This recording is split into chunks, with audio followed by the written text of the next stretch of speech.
a helicopter pilot, paragliding instructor, and extreme sports adventurer who's captured the world through his lens for National Geographic, Playboy, and Leica, where he's a brand ambassador. From the Alps to Africa, his journey has shifted from documenting adventures to living it through hunting and conservation, telling the modern story of what it means to live close to nature. Welcome to the Silvercore podcast, my friend, Florian Wagner. Thank you so much for having me. I'm very excited to be here. Thank you.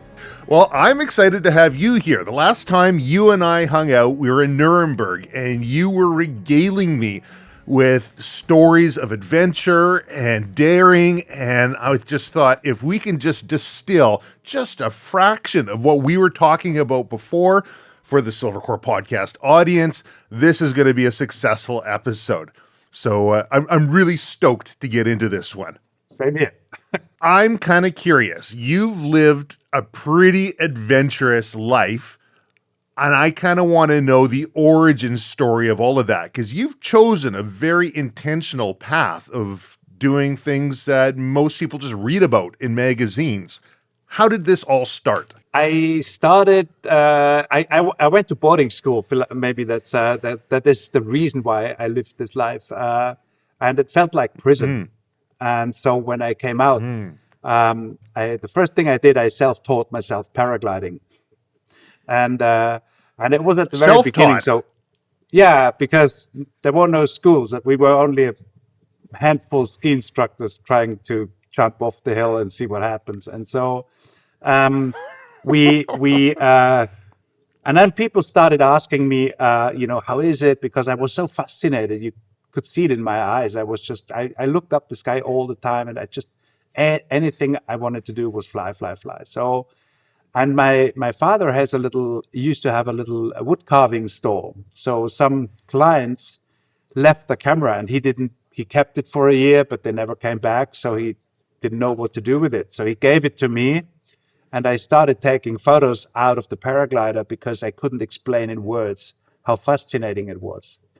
So since nobody did that, I was able to sell my photos quicker than if I would have started with fashion or food or any other photography. So that's how it started. And shortly after that, I went to Australia for a year, and I crossed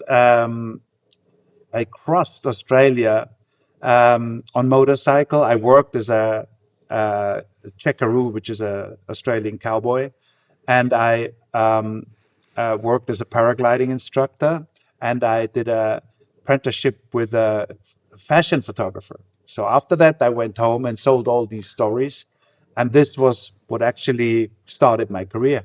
You're not a professionally trained photographer, are you? You just taught yourself how to take these pictures, and then all of a sudden you're doing it for National Geographic and for Playboy and for big magazines and publications? Yeah, well, it happened step by step. I was very lucky on the way. And in fact, the brother of the director of the school I went to, he was working for Süddeutsche Zeitung. And his name is Karl Forster, and he helped me into it. We had a deal. I taught him paragliding, and he wrote the articles for me out of the adventure that I had just experienced in Australia when I worked as a checkaroo and I crossed the country on motorcycle. So that was a very good intro. And he was very good friends with the chief editor of Playboy. So they made me their specialist for adventure stories. So we did heli skiing in Canada for Playboy. I did the Spirit Bear for Playboy. I did, that the American government, they capture Mustangs to prevent them from being killed, and have inmates to break them in as a resocialization program. And I did that for Playboy. So that was a very strong start, because I know the reputation is different, but in Germany, the writers and photographers who were privileged enough to work for Playboy had a very high standard. And it was my best client for a long time. And we are still close. I mean, this is they even paid me to do my helicopter license. Did they really? Yeah, they did. How does that work? They as I said, this chief editor was a friend, and he always wanted me to come in once a year and tell him what I do in the year for him. So it was free to me. That's why I did the spirit bear. This is why I did all these stories. Um, and I told him, like all your readers, like readers are male between 20 and 45 or older. Um, and all men I know want to know how it is to learn to fly a helicopter. So why don't I learn it for you? And then I Yes. rented, a helicopter in Van Nuys near Los Angeles and flew it up to Oregon, wine tasting, because that's what the Playboy reader wants too. Sure, of course. Oh, that's fantastic. So you just leverage your lifestyle, the adventurous spirit that you have, and you use that and distill that for other people to enjoy. But you've also used that to further your adventurous lifestyle. I think actually this being in a boarding school for so long, I'm a very free spirit, and for me, it's very hard to not be able to do what I want. So this piled up for 10 years, and so ever since I went like, oh, I want to do a horse safari. I want to do this. I want to go through the Grand Canyon in a boat, and I just always try to find people. I try to photograph it in a way that moves people, so that I find someone who wants me to do it for him, like Stern, National Geographic, and so on. Out of all of these adventures that you've had, both for yourself as well to be able to share with other people, are there any that kind of stick out in your mind for the impact it made on you and your life? There's a few, but I think the one big change in my perception was the first safari I did. But the strongest one was a safari I did in Kenya, um, where we had a moving camp and we rode for 5 to 8 hours a day, doing a safari on horseback. And we filmed that for Leica, and it was a great relaunch and a great chance for me to come back after a rather difficult time. And it was kind of a restart. So for me, there is no better way to live an adventure than in Africa, ideally on horseback. If you can't ride, you can't do it, obviously, but it's still cool on motorcycle or 4x4 or on foot or hunting, whatever, but preferably, I would say a horseback safari in Africa is pretty much. I can't describe anything better. When you say that you were coming back off of a difficult time, is that something you're open to Mhm. talking about? Absolutely, yes. I was, I had an accident which physically hit me. I also went through it wasn't a divorce, but I don't know the English word, but my girlfriend and I separated, and that also hit me financially. And so there were like three columns out of my system that were not operating properly anymore. And I went, actually, I went to get professional help, which was the best thing I ever did. And I really, I think you should do it uh, in schools as something every child has to learn about. You don't need this personal training necessarily, but it's so helpful. I now use it for creativity, for if I have a difficult nut to crack, then I use it for that. Um, and it's just so helpful and it's so healthy. I've totally de-stressed, and I'm much more successful since I did these techniques. It's about hypnosis, self-hypnosis technique that I was taught to solve the problems Okay. in the underconsciousness. Um, and so I'm not sure if you heard about my project African Waters, where I chartered a helicopter in Johannesburg and flew through 10 African countries to photograph water in a special technique. And and I had so many problems along the way with the pilot that I was obliged to rent with the helicopter. He couldn't come because his wife got sick. Then the helicopter crashed. I needed a new helicopter. So it was like there were a million reasons to stop, but I didn't because I had learned this technique. And it was so far my biggest and most successful project.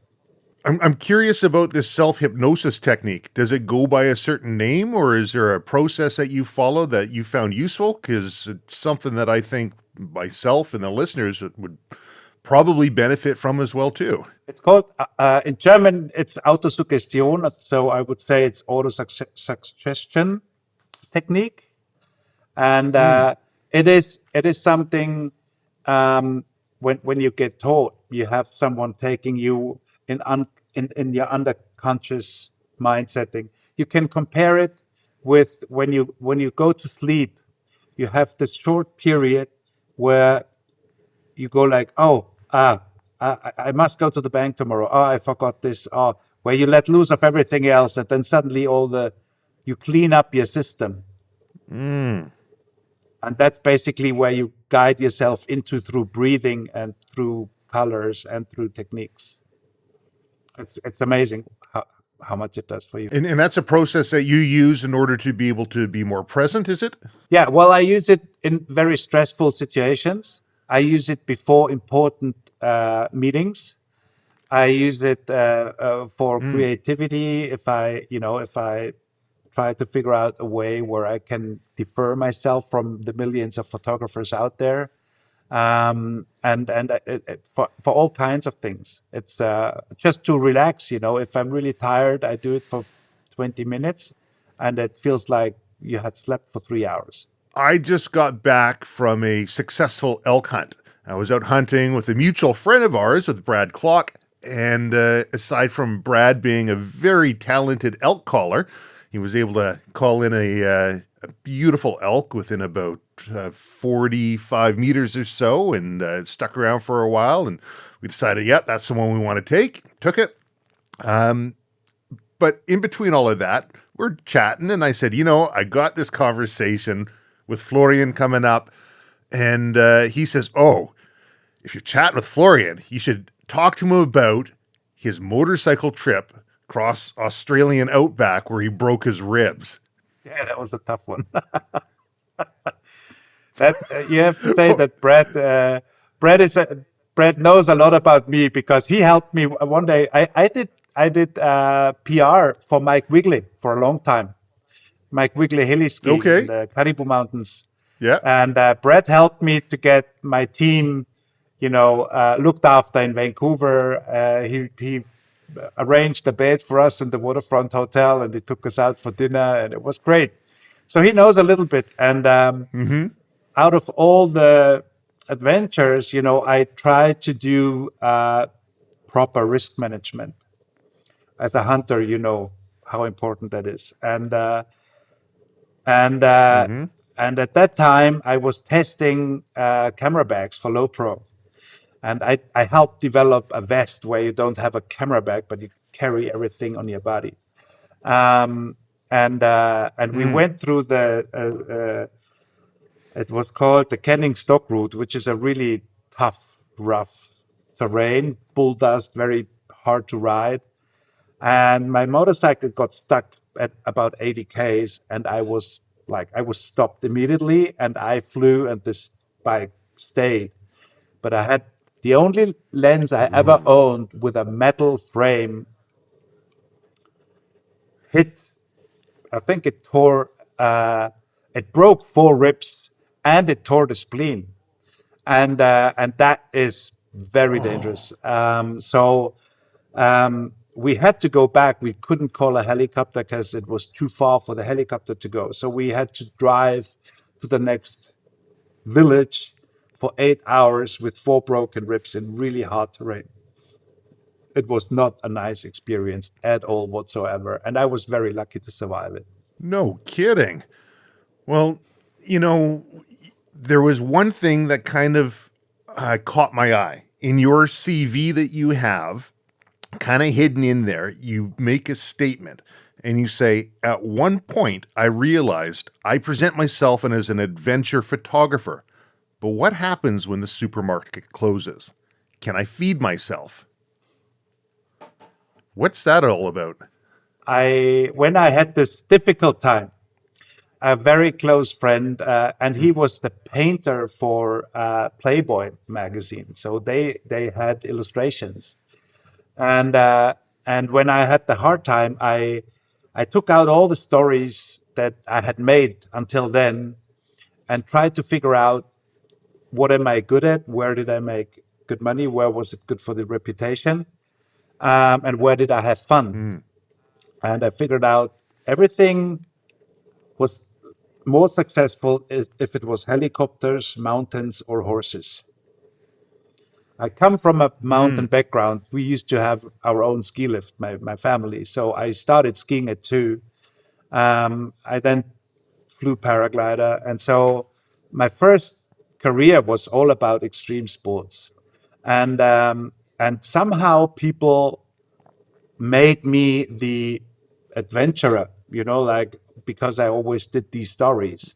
And then I started to market myself. So this friend painted a picture with me riding my horse, with me with a helicopter on the side, and the mountains in the background with a paraglider, and a giraffe running through the sunset. It's a great picture, and that really was my new identity. That's what I wanted to live. That's what I wanted to be. And then after 15 years or 10 years doing that, it got more and more. I was in the media quite a bit. So, and then I realized that, if I go to my hut in the mountains, I see the signs, but I don't know, is it a deer or is it a small deer or what is it? Since I grew up in a boarding school, that's not what they teach you there, right? And then I just wanted to learn more about it, and I thought, if I market myself as an adventurer, and the supermarket closes, and I don't even know how to, like it's not about the shooting, but you have to open it, you have to know where to cut what, you have to know how to keep it, freeze it. A lot of things that I didn't know, and I really wanted to do it. And our friend Marcus, that is a good friend of Brett as well, he teaches hunting, and so I joined his course, and finally did my license in 2015. Way too late, way too late. It was only 2015. Holy crow. And you Yeah, growing up with yeah. Marcus, I figured you would have been in it way earlier than that. Well, his father is my godfather, and you're 10 or That's 11 right. when you and what we did, we went to the hunting ground and we were shooting in the shooting range, and I had all the chances, but for a long time I said my trophy is the picture. When I did the spirit bear, I would have never wanted to shoot it. I wanted to capture it, and my trophy was the image. But that changed a lot since. But yeah, being so close to this family is total nonsense. To not be a hunter from the very beginning, from birth. So I can respect that a lot. I can respect that your trophy is a picture because, whether you're out shooting animals with a rifle or you're shooting animals with your camera, you're experiencing the outdoors in a way that's, I think, deeper than what most people will expose themselves to. If you're out there with a camera, you're going to have to be quiet. You're going to have to know the animals' cycles and the flora and the fauna and where you're likely to see one, and you want to be able to capture an animal in its natural environment. As a hunter, it's the same sort of thing. And aside from that split second where you snap the camera shutter or you snap the trigger and the firing pin goes forward and the round goes off, there's so many similarities. Now, things change a little bit after the trigger is pulled and the work begins and you start processing the animal. You're going home with memories, not a photograph, and you're going home with meat. But 2015, you made that very conscious kind of changeover. How has your life been different since you've connected with nature with a rifle as well as the camera? I decide before I go what I do for a start. I never take camera and rifle. But I changed it Okay. because of this thought that I just mentioned about the supermarket closing. And then I have a very close friend, Michael Agel. He's a great photographer as well, and he was. I've been befriended with him for 25 years. Ever since I started working with Leica, he used to be there, and and it was a professional decision because I could widen my clientele through hunting, because in the hunting season, in the hunting business, there's not so many very good photographers. There's a lot of hunters that take photos, but there's not many very good photographers who hunt, who have the license, who can carry a gun legally, take it to another country, and I love explaining. In Germany we have a very conservative. Many people have a very conservative way of seeing hunting. It's like old men, uh, very traditional, very elite in Europe. It used to be the Hochwildjagd and Niederwildjagd, so the farmers could only shoot the little animals. The trophies were all reserved for the king or for the higher standards. And and I always liked the way I saw hunting in Canada or in the United States, because it is more like camo, hands-on, um, for living, as I imagined it to be.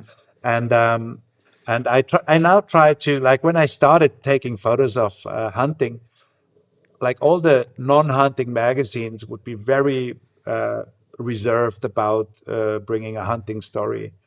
Now, I'm not sure if you know Stefan from Heimat Wild, also a friend of Marcus. They make sustainable hunting in the Tyrolean and Bavarian Alps, and they utilize everything. So I like the chamois that I was allowed to hunt on his ground. I made the lederhosen I'm going to Oktoberfest with tomorrow. I have a Defender limited edition, and we use the skins. We use the deer leather skins for the seats. So and we don't throw away anything, and that really, for me, is a good way of hunting. And coming into the modern times, there's also a lot of development that makes hunting safer, and which also makes hunting more precise, so that the suffering is less. So, like the new bullets that are made, the silencers that are put on the rifle, have all an effect on how clean and good you hunt, and that I find fascinating. And when I did this film that I talked before about the horseback safari in Kenya, um, I found out that the best I'm at is to emotionalize technical stuff. And I also realized that the worst thing I'm at is fashion. I'm Okay. I did fashion for 3 years, and I was the worst fashion photographer the world has ever seen. I promise you. But I made good money at least. Hey, there's always that, right? Well, since you've gotten into hunting, you've set up, you've got associations with like Hornady and with Savage and with Polaris, and I've seen your work on like the Hornady magazines. You open it up, and there's your photographs inside there. How do you join when you talk about that emotional relation to a technical product? How to emotionalize it? How do you do that? I come from storytelling, so I try to find an emotional story. So, like, one I found really fun. We had this super good-looking huntress from Norway. If you see her in a city, you would not believe she's a hunter. She's a very long blonde hair, very beautiful, and no prejudice, but it was just not someone I would connect to hunting if I wouldn't met her hunting. And she was an excellent huntress, and it was just a pure joy to see her move through the mountains and be like everything she did was very quiet and very smooth and very elegant. And so we did the story about we go to Norway and live from what we catch. And I think we were a bit overconfident, because I've been fishing with Marcus since I was a little kid. Um, I was hunting before. We had a very good hunting guide with us.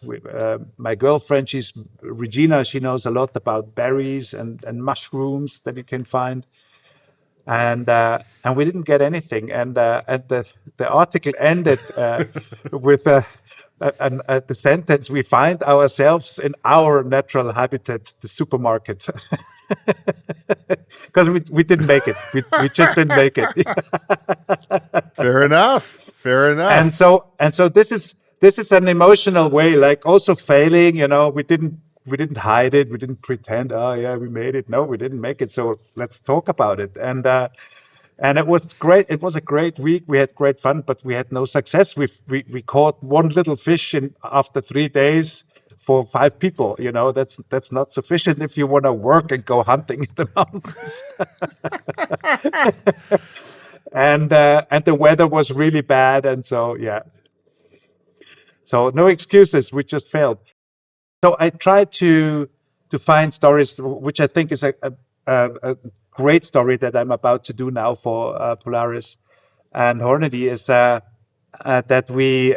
there's a mountain ground in Austria on a lake, and Kaiser Maximilian, so the king of Austria, he used to go hunting there because he didn't hike into the mountains to get red deer and chamois, because he could drive by boat and shoot up the hill.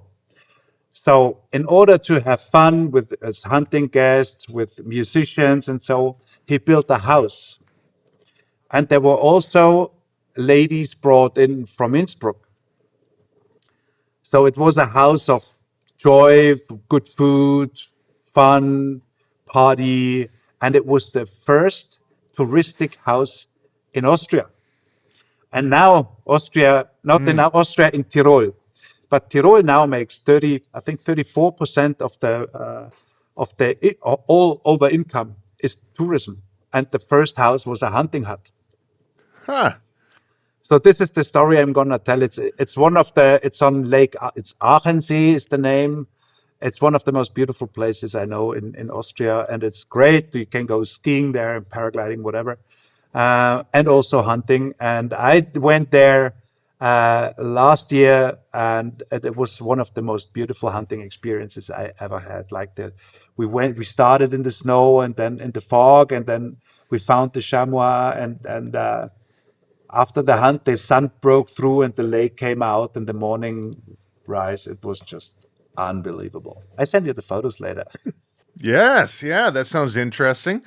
So, there's shows out there like Meat Eater in North America, and what struck me about their approach was that they would show the failures as well as the successes, and quite often they'll have an episode and nothing gets harvested, but they're able to tell that story.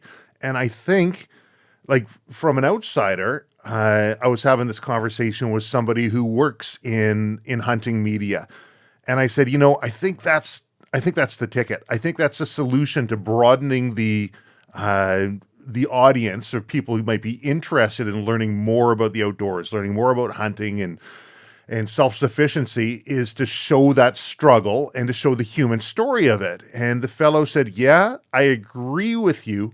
However, the stats don't lie. And when we look at the shows that we put out that have a kill shot versus the shows that don't, the kill shot always gets more attention and it gets more views.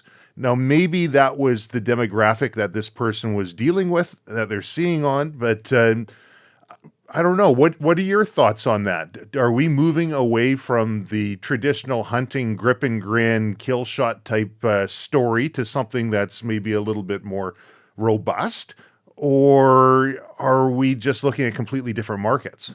I think there's still differences in depending on where you go hunting. I think hunting in Russia is quite different to hunting in Africa or hunting in Germany or Canada. What Mm. happened to me, I can only tell for myself. I never like to throw away food, but since I hunt, I hate it. And that's because, first of all, um, you work hard for it. You do the hunting license in Germany, that's quite hard. Then you go out, you see nothing, you go out again, you freeze, you see nothing, you don't sleep as much as you should because you went out again. Then you finally see something, it's the wrong animal. Then you go out again, you finally shoot something, then you process it. And at the end of a very long time, it comes to your table. And if then somebody throws it away, it feels wrong. And you take a life. You still take a life. It's Mm. not fun. It's not a, I mean, for some people it's fun. I don't want to comment that, but for me it's not fun. I need a real reason. I don't shoot for fun. I don't just do it for. I Hmm. always use the trophy because it's always a nice memory, but I would never shoot for the trophy. I don't need a trophy for, like, even though I have them But all, but it's not the reason why I shoot. Like sometimes trophies mm, are not so good to eat. You know what I mean? Like the very good mm, trophies, not so, yes, not as good to eat yeah. as smaller trophies. And so, but I still have all the trophies, and I still remember the every single hunt I went to. I've always had an interest in the outdoors, and I got into hunting later in life, like yourself. And the idea of trophy hunting is thrown around in the media as a very negative thing. It says you're just going out there so you can get a rack or you can get a mount and mount it up. But since getting into hunting, I've learned that there's a very different perspective on trophy hunting. It's a much more selective process where a person will go out and they say they're very intentional. They're going to let a lot of animals go on by. And it doesn't negate the fact that they're still enjoying the meat. They're still going to use every part of the animal. But now they've got something that when they look at it, like a friend of mine, he says, "Oh, are you going to get that mounted into a trophy?" When I was uh, just getting into hunting, I was like, "No, I don't want to be a trophy hunter. I've got no interest in that. I've got an interest in the meat, and I can utilize the hide for these different things." But he says, every time I look at one of my trophies on the wall, it brings me back to that hunt and it connects me back to nature. And it's a part of the animal. Yes, it costs more. Yes, there's more time involved in order to be able to preserve certain parts of it. I still eat all the meat, but now I've got something I can look at and it brings me back to that hunt. And he says, each and every one I can look at and instantaneously have a memory of what I was doing and who I was with and what I was feeling. And that put trophy hunting or the idea of keeping trophies in a very different perspective for me. One that I can get behind, which is very different from how the media can negatively portray it. There's also a very important aspect that I just experienced in Africa. I did a horseback safari in the Okavango Delta in a camp called Makatu, and they have very, very good guides. Like, they grew up in the bush, they ride like hell, they know everything. You can ask them any question on the planet, they will have an answer for it. And I wasn't there the first time, so you know, I asked the guides holes in the stomach, we say in Germany. I asked all day, every day. So I said to one of the guides, I said, "What do you think about shooting elephant?" Because I think they're very Mm. smart animals. They're beautiful animals. We go there, we pay a lot of money to see them. They are incredibly beautiful. They're social. They have a memory. It's very hard to decide to shoot an elephant. But And I'm not sure if this is the official version of safari camps, especially in Namibia, but they have a cruel overpopulation. And what they do is they sell trophies, because a strong trophy usually is not fertilizing, it's not producing anymore. They bring a lot of money, and the money they use for fighting poaching. I also did a story for Playboy about poaching, rhino poaching in the Kruger National Park, and when you see what happens there, it's just mind blowing, and that would be a podcast in itself. But to make a long story short, if they have a lot of accidents because the overpopulation is so big now that the children, they don't have buses, they have to walk to school, and they have every year a number of children die because they have conflicts with elephant. And once an elephant has learned to feed itself from a field, once an elephant has learned to come into a town and confront people, the whole family will learn it. So you can shoot that elephant, which is in Germany we call it a problem elephant or a problem bear or problem lion. But that costs you money and it's hard to do. Whereas when you have a professional guide and a tourist paying $100,000 to get that trophy, and you can build a school with that for the children that is closer to the village. They still eat all the meat. They always take the meat. And you help the community in many ways by solving a problem, whereas you can solve the problem yourself. And, so I'm not against trophy hunting, don't get me wrong. I'm just not, I don't like shooting an animal just for the trophy. But that's my personal I agree. opinion. I don't blame someone for doing it. There are good reasons why a good trophy is worth shooting, and there's good reasons for it. And other reasons are not so good, and then people do it anyways. Yeah. Well, I've never been to Africa. I plan to. That's going to be a future thing. Maybe I'm going to have to come to Africa and look at the animals from horseback. That might be an interesting adventure. I know a good friend of mine had some heart issues recently, and I guess that he ended up in the hospital, and it was actually rather serious. And he comes out and he says, "Trav, I want to hike Kilimanjaro. You want to come hike Kilimanjaro with me?" And I'm like, "Yeah, sure, okay, let's do that. Maybe are you sure you're up for it, right?" He said, "Oh no, I'm sure I'm up for it. Let's do this." So that's going to be something in our sights in the future to check out Kilimanjaro, and maybe look at doing a bit of a sightseeing animal tour after that.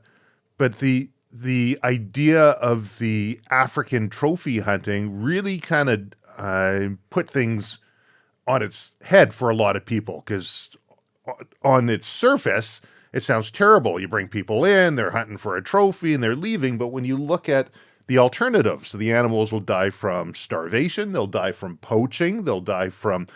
there's a number of reasons they could die, or they can die in a way that helps sustain the harvest, that creates an industry where the animals can now thrive, which helps sustain the environment around. And done correctly, there's a very solid case to be made for conservation, especially in that African model.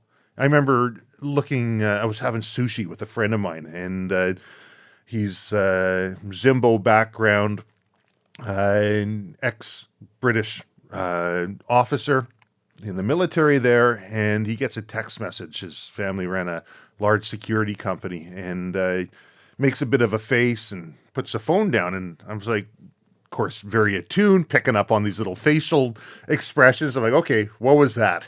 Right? And he said, "Oh, there's some poachers over in this one area of Africa," and I don't know where it was. And I was like, okay. He's like, "Oh yeah, they found them." "Oh yeah." I said, "Well, what do you mean they found them?" He said, "Oh well," and he shows me the phone. There's 3 of them lined up dead on a fence line. You're a poacher, we kill you. All right. Very different attitude towards their conservation, the poaching, how the world works, and it took me a little bit to kind of get my head shifted around this North American model that we have, and try and see it from the African's perspective. And it's, I guess, the tough part is not trying to imply my own values and my own prejudices on a culture and society that's completely separate. So that was another bit of an eye opening thing for me. And it's a war. The thing is, in the world, there's around 35,000 rhinos left. 15,000 of them are in Kruger National Park in South Africa. When I was there, we photographed, again for Playboy, from Friday till Monday. In this time, 9 rhinos were poached. 500 a year. Wow. So you don't have to be a rocket scientist to calculate how long this will happen. And it's all about aphrodisiaca. It's not about, the horn does nothing. It's like chewing your fingernail. It does nothing.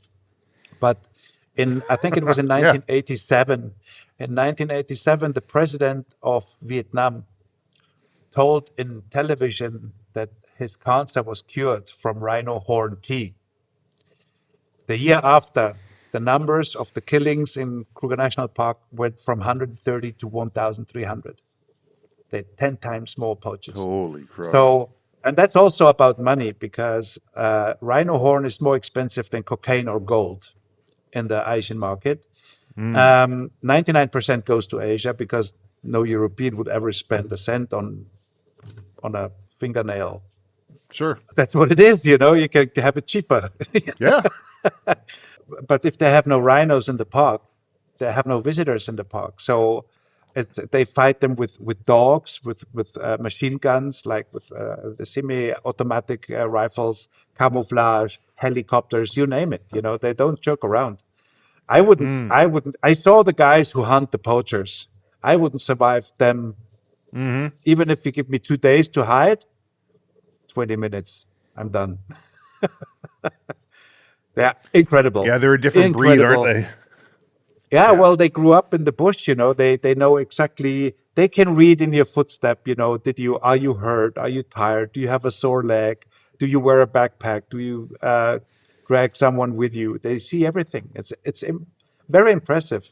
It was a great story to learn. And there's another thing that I would just like to throw in. If you like, Africa is not Africa. There are places. It's when you go to Africa that there's safaris that you can spend a lot of money. Not so cool. Others you don't spend so much money. Very cool. Others have better food and stuff like that.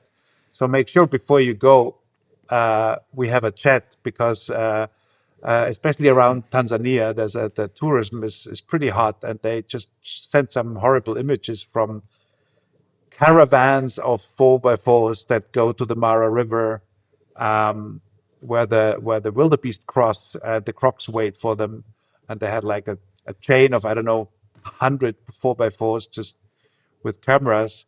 And so the tourism is also a big pressure for nature. So the hunting equalizes, in a way, the other tourism, if that makes any sense. So I changed my mind a lot about hunting in Africa since I talked to the people. And when I sat on the campfire at Makatu, the guide chief said, we have to regulate them. We want to protect our children. And I totally go with that. Yeah, I can see that.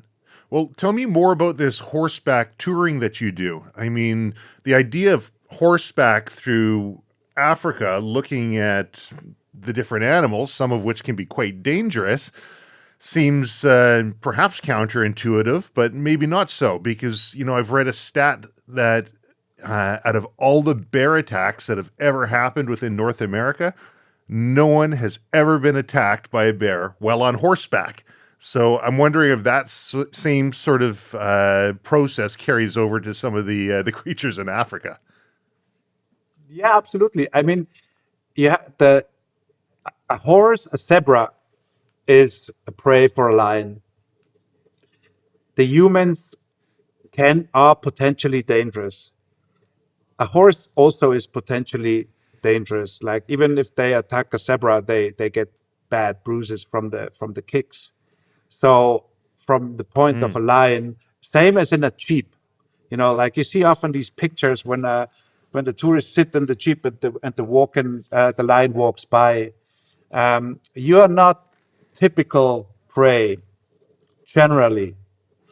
Um, what what is to be put into mind is that if you fall off, that can change. And you always have exceptions. I mean, you're in bear country. If you surprise a mother with cubs, she won't ask questions. She will charge. If an elephant charges you, you probably, if you stay in the saddle, you're fine. If it and so and they have very very good horses. It's amazing. Like I know how our horses reacted on the first llama, and these horses, they stand in front of an elephant bull 20 meters and don't do anything. They look at him, okay? They are aware, but they're very cool about it. So when I did my first trip through Australia with a motorcycle, I I met a friend who organizes motorcycle trips all over the world. And for 10 years, he told me that I must go to Namibia and do a motorcycle trip with his friend Werner. So I met Werner now, and we decided to do tours together in Namibia with his friend, who has a beautiful ranch where you have a lot of good animals, but it would be a good starting point. I think if you want to go riding in the Okavango Delta, you should be a very experienced rider. But if you go in Namibia, where the Namib Desert, they don't have as many lions and no crocodiles, or not at Kuimas is where we go. And they have a great Western trainer preparing them for the ride. And then you do slow rides, and then you find some antelopes and you can work yourself into that thing. For me, the Okavango Delta is it's the Garden Eden of Africa. It's the cover of my book, African Waters. It's just an unbelievable scenery, but so is the Namib. And so I think if you wanna do a safari on horseback, you should actually go step by step. As I said, some have better horses, some have better food, some have more safety, some are wilder, which is all good for, I like the wild stuff, but I don't blame anybody who doesn't. And so that would be something I would consider. There's wait a little, they have the big five, but they have very civilized horses, like it's very controlled and very safe. Yeah, that's something I would recommend to someone to start with, maybe, and then work your ways into wilder and wilder. And once you've done it, you're gonna be hooked. I'm just preparing you. Don't blame me if you spend the rest of your life on horseback safaris. And you can go hunting. Well, is this something? There you go. Is this something that a person would have to have a fair bit of horseback experience before going over, or are there ones where, as long as you can kind of stay on the horse, you can start figuring it out? I mean, like a friend of mine once said he bought a sailboat. I'm like, I didn't know you could sail. He's like, what do you mean? It's a boat and it's a sheet and you catch the wind. I mean, there's going to be different degrees of being able to sail, but anyone can sail a boat. And I've always kind of thought the same thing with horses. Anyone can ride a horse. You can get up on the back of it, keep your heels down, hold on tight, and but there's going to be a difference between those who can ride a horse and those who can just sit on top of these things. Like if I were to come over with minimal horseback experience, would I be doing myself a disservice? As in hunting, I do have a round of partners in the horse business, because my girlfriend and we crossed Ireland on horseback, and I did in 2013. I crossed Germany on horseback for National Geographic. So we have a bunch of partners, and one of them's Quidpet, and they connected me with a Western trainer, Tom Büchel from Pro Balance is his concept. And if you would ask me, can I go on safari? I wouldn't send you anywhere. I would ask you to train with him intensively until he says, good to go. If that makes any sense. Like if you find a honest, good trainer who can teach you very much in a very short time, and they promise you they give you a safe horse, then it shouldn't be a problem. So now that they are offering like 3 days training, 2 days cowboy work and safari at Koi Masters, for example. So like 3 days real preparation until everybody's fit to sit on a horse, even though there might be whatever lion, leopard come around the corner and be aggressive, which they are not. It's very unlikely that a lion or a leopard attacks you during the day if you don't give him a really good reason and they have guides preventing you from that. They have not many accidents. But they will say, if they see that you lied, you have to fill out a form. And if they, we had a horse business here in the mountains in Okavango, and it was just amazing. Like 90% of the people either believed they were better riders than they were, or they just lied to us. We just and that was not. We have like we had safe horses, and so it was okay. But it was not so good for our horses. But if you do that in Africa, they will just not take you. They will see it, and so it would be better to train before and be honest about your skills, and then they take you, and then you're hooked, and then you want to train all day, any day. Well, how much training do you think it would take for somebody to get a certain level of comfort to be able to go and do one of these? What I would do is I would take lessons ahead. If you have a very good trainer, I would say 5 intense days bring you to a level if you're athletic and not scared. I mean, it's not, you should have a fitness. You should be able to get up the horse on your own.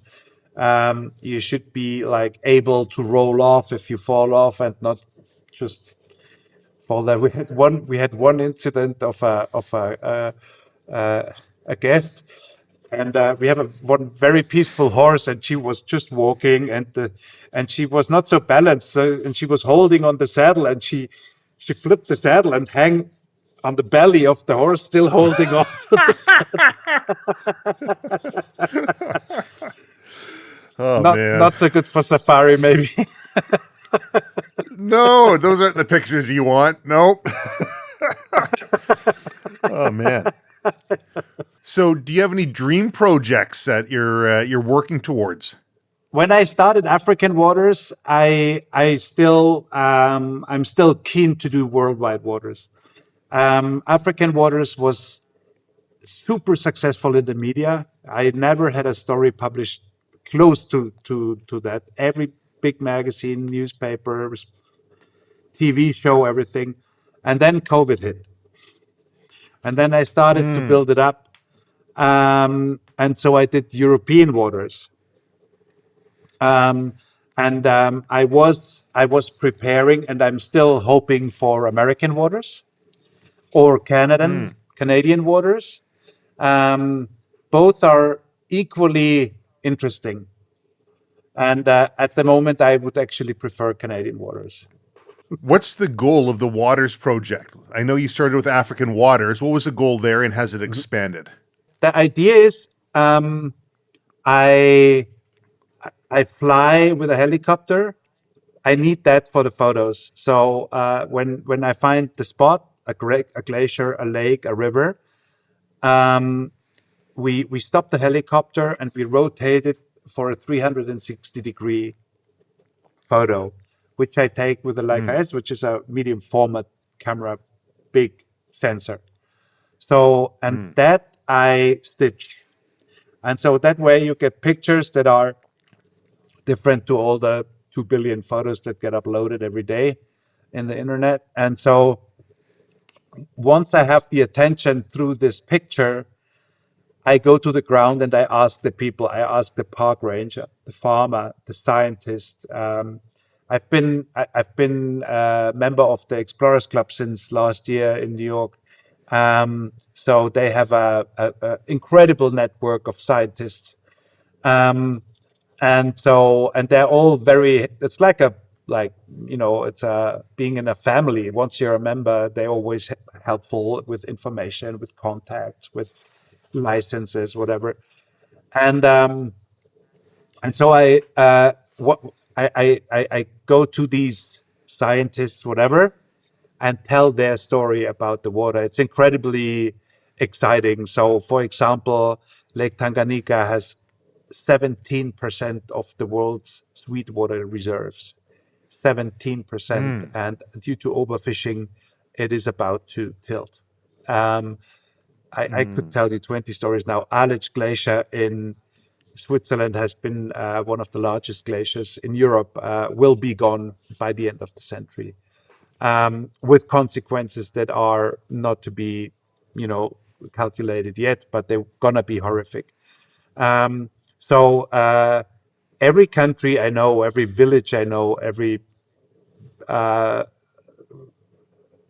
everybody you talk to has a story about water. Like Venice is sinking at the same time the sea level is rising because they use too much Mm. fresh water for the tourism. So it's built on poles, and the poles, when you Mm. take the groundwater out, the pole sinks, so the city sinks. And stories like that, don't get me started. That's gonna be another. But this is what I'm hoping to do. I do it wherever I go. I do it in Africa. I do it in Europe. I hope to do it in Canada and the United States and South America and Asia. It's always a question of, do I get the sponsors? It's quite pricey to do it. But also when I Mm-hmm. have the results, I make a book, I make a film, I make multimedia shows all over the world, um, do the PR. So that's something that the sponsors really like because they get a lot of media attention with the positive content. Do you ever get up there in the helicopter and take a photo only to find out that you didn't have your settings set right or it didn't turn out? It happens, but not very often because I think every minute counts in the helicopter, and so I like to be professional, especially in the helicopter. I don't like things flying around. I don't like, not knowing what to do. Oh, I forgot this. Oh, I didn't put it. Oh, I did this. Because every mistake is dangerous and costs a lot of money. So it happened. Mm. That thing happens to me on the motorcycle or when I'm, all the time. But in the helicopter, I'm a little bit different. It's the Okay. same like on on uh, on the mountain where I come from. Like when we did Shishapangma, the 8,000-meter peak. I wasn't up there, but I went quite far. So once I get into this super extreme setting, then I try to be prepared. So tell me about this Explorers Club. It kind of sounds like what is that? Sherlock Holmes has got the Diogenes Club or whatever that one's called. This exclusive kind of ritzy kind of club. Is that what this Explorers Club is all about? It's very cool, actually. It's very much like the National Geographic Society. It's a similar thing. It was founded in 1904. Um, and the first on the moon, the first on the North Pole, the first on the South Pole, they were all Explorers Club flag carriers, which many Ah. people in Europe don't know. And you can't apply for it. You have to be applied by someone else. And I did a multimedia show in Cabarete in the Dominican Republic, with my friend Susie Mai, who's a pro kite surfer, and she organizes ocean conservation events. And she invited me to do that, and for this conservation, and I was allowed to speak there.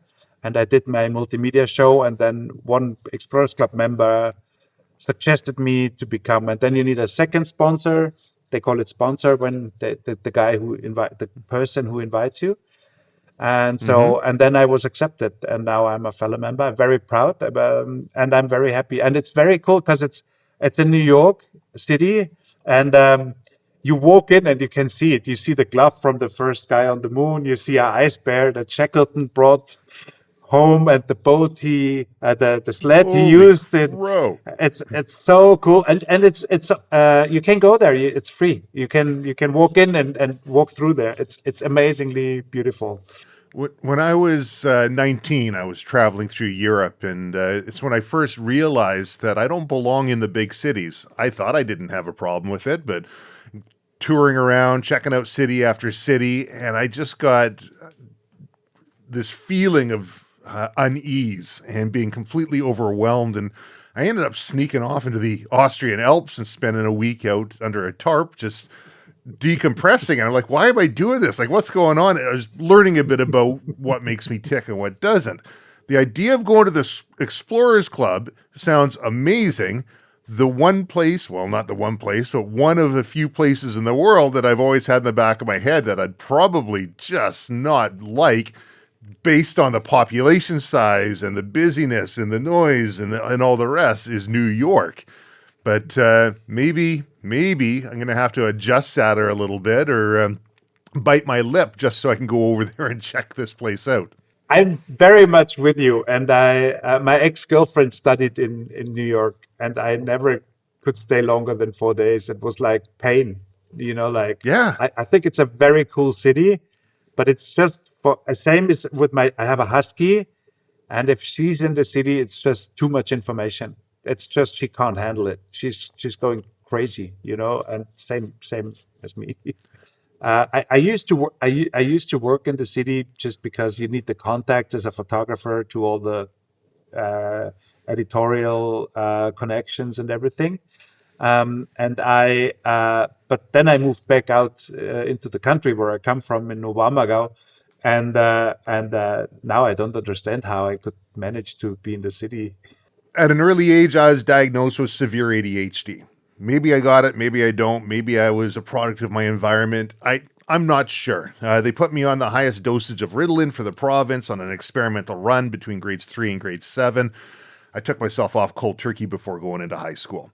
I, whatever it is in my head that ticks, is just overwhelmed, and I don't fit in. Like, when I'm in a city situation, I will stick out. I don't blend in. I'm not the gray man. I'm 6'6", 250 pounds, and alert to absolutely everything that's going on.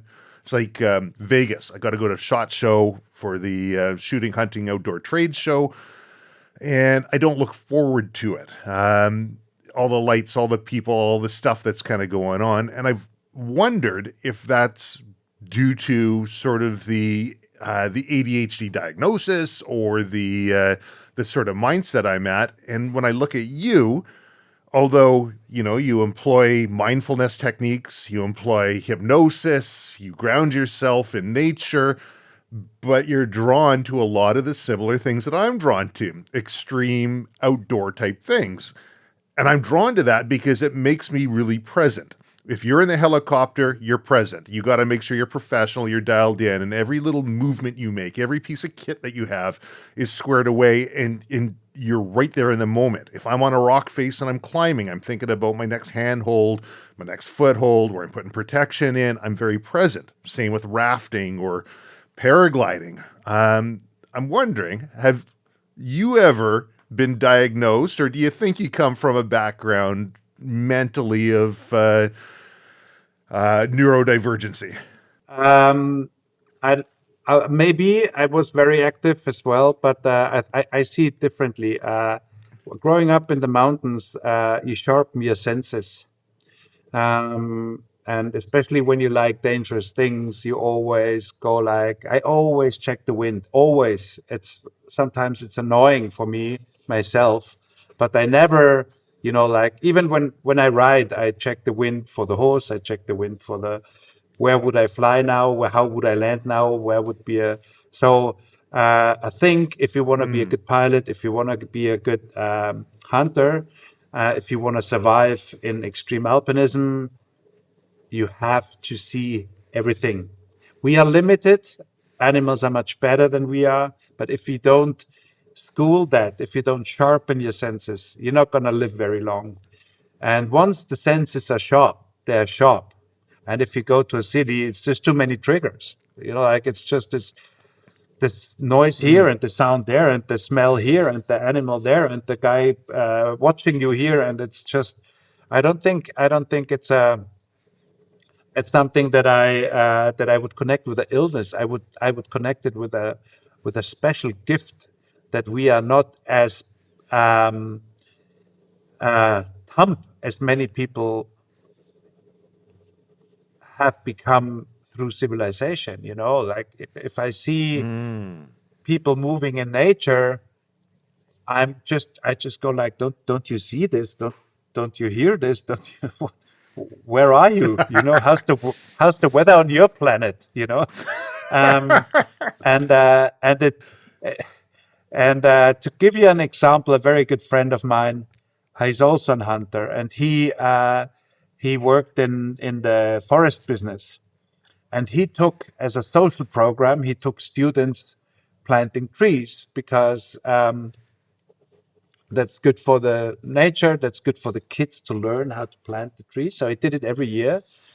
And so he did it with a famous school here around the corner. And then the teacher said, "Oh, we have some exchange students from Asia. Can we bring them, because we don't know what to do with them if we are all gone and they just sit in the school."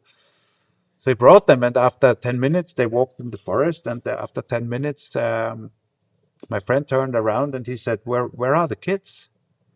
We're not planting over there. We plant up there. It's on the mountain." And the teacher said that no, they can't walk on this ground. They've never walked on in a forest. They only know tar. Wow. And that's the opposite, if you know what I mean. That's Yeah. children 10, 12, 11 years old.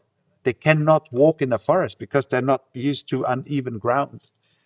And so that's what when we had the horse business, you could totally tell that the horses are the first to tell you you're not good to trust. And then you see them and they make a selfie and they look here and they everything.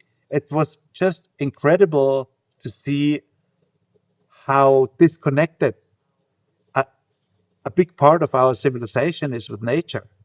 And that's what I love so much about Africa, because that's pure nature, and you have to know what you're doing. You have to be aware. You can't walk around blind in the dark. You won't survive it. And on a horseback, it's even more intense. You're not the end of the food chain. And I mean, you guys know that you have bears and grizzly and wolf and all that. Even though the wolf probably attack less than much less than people would expect, but. Uh, you know what I mean? It's just the intensity of feeling alive in nature. That's what triggers me with Africa and in nature in general. I love Canada. I love Bavaria, and there's many nice places, but Africa is a little. I'm curious about the adventurous spirit that you have. You've always been a free spirit, but what is it that draws you to these more adrenaline filled adventures, and how is that evolving as you get older? Um, it's not getting any better,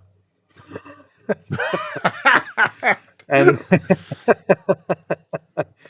and I I just started like I want to give my career a new direction. And I thought about what I can do. And I love safari, but I don't like to be driven around, if that makes any sense. I don't like to sit in a jeep and then someone drives you somewhere, and then I mean, it's nice. Don't get me wrong, but it's not. I want to be active. I want to go hunting. I want to go fishing. I want to go riding. I want to go whatever. I don't want to just sit around and be driven around. Yeah. So now what I'm gonna do in the future is try to take my skills and my experiences and my love for photography into Africa and take people for bike rides and horseback riding and helicopter flying and whatever.